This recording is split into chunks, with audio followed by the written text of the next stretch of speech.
Hi everyone, guys. What a match yesterday we had. Mumbai Indians, Chennai Super Kings, absolute thriller.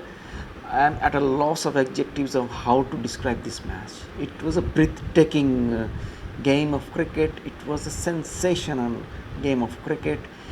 Mumbai Indians looked totally out of it around with 7 or 8 overs left, and from there they absolutely changed the match. They totally snatched the match, they totally hijacked the match away from Chennai Super Kings and won it on the last ball of the game by 4 wickets. It was a match which will be remembered by all the cricket fans who follow the IPL forever. I mean, this was an absolutely astounding game of cricket. El Clasico of IPL has really lived up to its billing. Mumbai Indians now with this win they have shown that they are now with come the month of May. The May month has just started and they have just started their rise up to the top. Their jittery starts, their shaky starts in the first part of the IPL, as has been their traditional way of functioning, is over now, and now they are up and away. I think Mumbai Indians are up and away and they are pretty much in line for the playoffs. Although they have not yet confirmed that spot, but they are pretty much in line now for the playoffs. Well, about the match, Chennai batted first. Good start, brilliant start by Duplessis and Moeen after Gaikwad got out early. Both of them played wonderful shots, classy shots. Moeen Ali looked very classy. When Moeen Ali bats in full flow, he looks a very classy player. Absolutely brilliant batting. 58 I think he scored, and then Duplessis scored a 50. Both of them put up 100 odd runs for the second wicket, and after that there was a collapse with Pollard getting 2 wickets. But then came Ambati Rayudu special. What an innings it was. Jadeja was almost like a mute spectator. I mean, he played a 37-run last over hitting against Harshal Patel in the RCB game, but Jadeja on today's match, he was a mute spectator as Ambati Rayudu was slamming the ball to all parts of the field. He sort of decimated the Chennai attack, scoring 72 runs of 27 balls. What an innings it was, and it's a pity that innings came in a losing cause.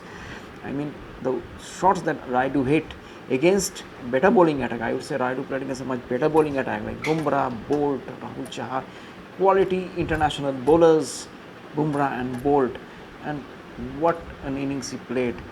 I mean, he totally decimated the Mumbai bowling, and Chennai managed 218 in their 20 overs, which was pretty much, I would say, match winning score, and even on the small ground of Delhi. Now, when Mumbai started their innings, Rohit Sharma and Quinton de Kock played their normal game. Not that they were scoring at 11 or 12, but they were almost scoring at 8 and 9. And they looked good. They looked very good, and they were just creating a good firm base, had a good opening stand, and after that, the Kunal Pandya and Karan Pollard partnership started. Kunal Pandya had a good innings of 39 in the previous match, and today he scored a wonderful knock of 32 of 23 balls, and he was giving support to Karan Pollard, who was in absolutely breathtaking form. He was sensational. His hitting was sensational. I mean, 8 sixes he scored, he hit in the his whole innings of 87 of 34 balls. He absolutely blasted the Chennai attack to all parts of the ground. And with around 7 overs left, Mumbai was still to get 105 at 15 runs per over. Mind you, 15 runs per over. They had to win. They have to get to win the match against Chennai, and I think most of the teams would have waved the white flag and would have surrendered. But Karan Pollard had none of it. He had the advantage of a small ground with 55 yards boundary. By the way, I must say ICC really needs to look at this boundary regulations for T20 games, because with current era, with strong bats and easier pitches, flat pitches, it's very easy to hit sixes on smaller grounds. So I think ICC really needs to look at it now. But coming back to the game, Pollard was absolutely sensational. I think those small grounds or anything doesn't take away the credit from his innings. Chennai bowling attack was was reduced to smithereens. I mean, they just was destroyed. It was totally decimated by Pollard. It was an innings with brute power. He was hitting the ball brutally. I mean, it was innings which will be remembered for a long time for his brute power. 8 sixes in his 87, and when the match really got interesting in the final 3-4 overs, in the last over, when the last over began, 16 runs were needed. Prior to that, Sam Curran bowled 2 successive very good overs, which set up the match in the last over, and Lungi and Giddy tried hard, but he couldn't quite control his balls. He went to bowl full, but all the full tosses, and Pollard had just smacked him for 6s and 4s to finally win the match on the last ball with a couple, and finished off the game. What a match it was. Mumbai winning it against Chennai, against their arch rivals in the biggest IPL derby, and 2 points. I think they are really now up and away in this IPL. As I said, month of May, Mumbai is always right into their momentum, and that's exactly what is happening in this IPL as well. For Chennai, not much of a damage though for their playoff chances.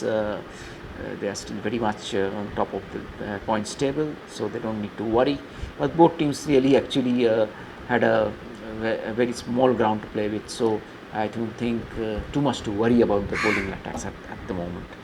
So that's about yesterday's match. Today we have 2 very crucial games. Sunrisers and Rajasthan Royals both needs to win this match. This match is going to be a very exciting one because both the teams need to win to keep their hopes alive. They are already languishing at the bottom of the table, so they now really need to win. Sunrisers has made some significant changes. They have changed the captain for the remainder of the IPL. Ken Williamson is going to lead the team instead of David Warner, who looked totally out of momentum in his batting, and he has struggled really to gather wins for Sunrisers as a captain. So therefore, the Sunrisers management has replaced Warner with Williamson as captain. Williamson, by the way, is batting much better. He's in good form. So I think that's a good change, I believe, because after all, of course, Warner is a legend with Sunrisers. He's an absolute legend, and you definitely don't like this kind of a replacement. But at the same time, I'm sure in the larger interest of the team, he would agree to it. So that's about Sunrisers' change of captaincy. The batting really needs to fire. The middle order needs to fire. I don't know who will play in place of Warner. I'm sure either Jason Holder or Jason Roy. One of the Jasons will come in for Warner. I personally believe Jason Holder would be the better option because even the Sunrisers bowling is looking a bit out of sorts at times. I mean, apart from Rashid Khan, you can't say that any other bowler is really getting going. I mean, Bhuvneshwar Kumar's absence has been filled. I'm not sure whether Bhuvneshwar will play into this match or not. How much is his injury, what is the status of his injury, but at the same time, if Holder plays in this team, the bowling will really look up, and plus Holder is a very good lower order batsman who can really hit long 6s. Jason Roy can also be an option for out of touch Warner, or I think they should play Srivas Goswami to open with best, because Srivas Goswami is a pretty is a very free-stroking player. The top of the order, he has played well for Bengal in Mustaq Ali, and he is a good opener. He's a good batsman, and I think he can be tried. I mean, I think he has been underutilized by Sunrisers.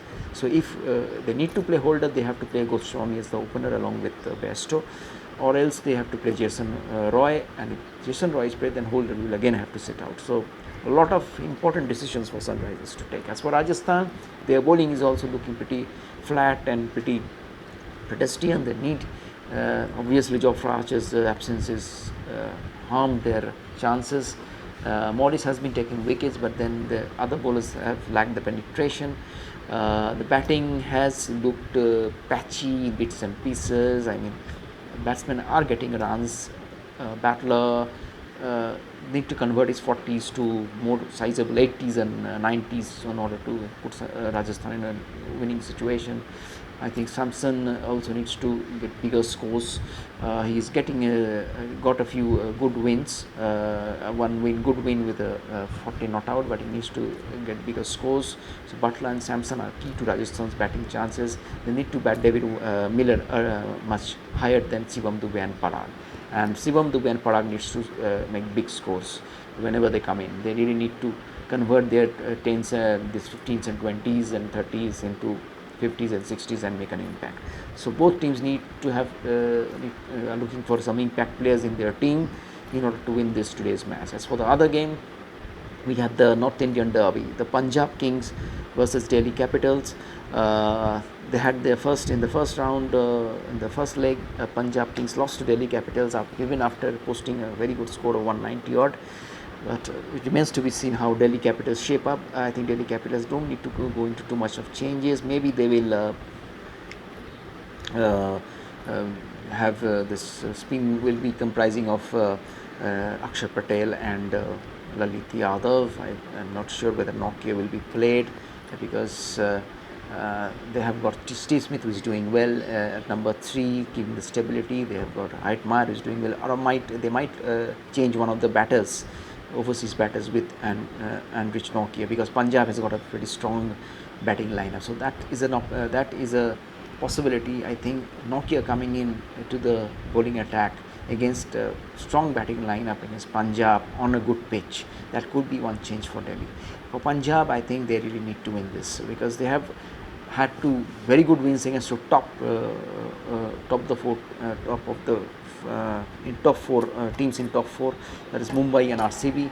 But they need to win this one very importantly, very badly, to keep their their hopes for a playoffs, because Mumbai has won against Chennai. So that was not a good result for Punjab Kings, Mumbai's victory. So therefore Punjab Kings need to win today's match to stay abreast with the points table and have a shot at the playoffs. But then Punjab also needs to win more matches from here on. A tough job for them, but then they have to change their, I think the middle order, Nicholas Puran has been totally out of runs. He is having a horror IPL, so he needs to be replaced by David Malan. I think that's the only change I envisage in the Punjab side. Otherwise, they should not change much their winning combination. Good match on the card between Delhi and Punjab. Exciting match. Another exciting match between Rajasthan and Sunrisers are on the cards. Please enjoy the Sunday, these two matches, and please be safe and sanitize and wear masks and be very safe, as COVID is really spreading in India in very poor, in a very bad way. Thank you. Like and subscribe my channel and give comments.